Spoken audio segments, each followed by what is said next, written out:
The book of Syrach, chapter 13. He that toucheth pitch shall be defiled of it, and he that cometh with a proud man shall clothe pride. Verse 2. He raiseth a white on himself, that cometh with a more honest man than himself. And be thou not fellow to a man richer than thou. Verse 3. What shall a cauldron come into a pot?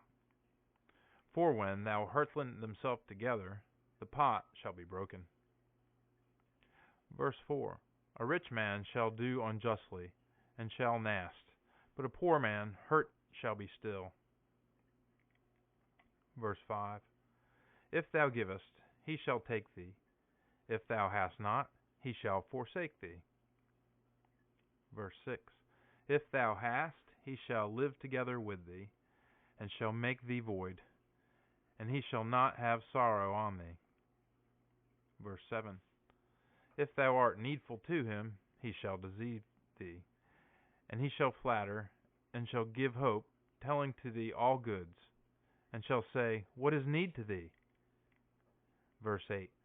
And he shall shen thee in his meats, till he anench thee tways and thrays, and at the last he shall scorn thee. Afterward he shall say, and shall forsake thee, and he shall move his head to thee. Verse 9. Be thou made meek to God, and abide thou his hands. Verse 10. Take heed lest thou be deceived, and be made low in folly. Verse 11. Nyle thou be low in thy wisdom, lest thou be made low, and be deceived into folly.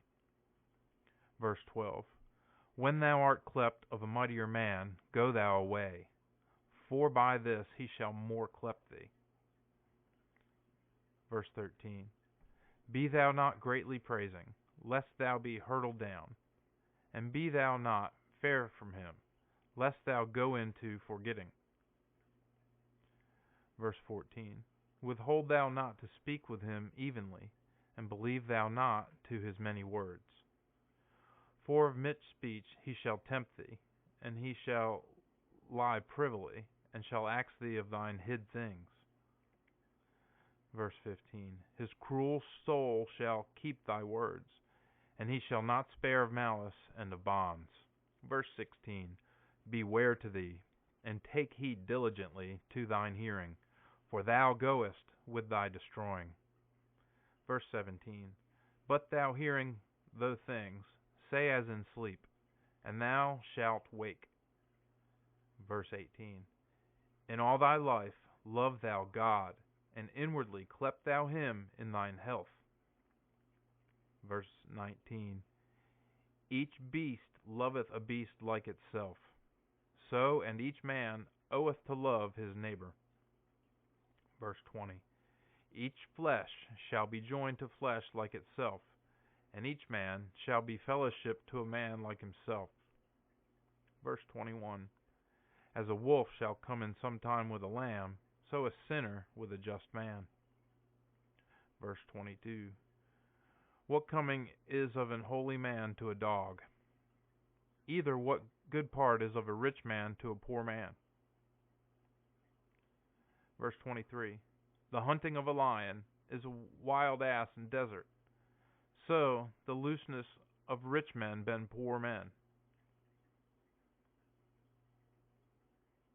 Verse 24. And as meekness is abomination to a proud man, so and a poor man is abomination of a rich man. Verse 25. A rich man moved is confirmed of his friends, but a meek man, when he falleth, shall be cast out, yea, of known men. Verse 26.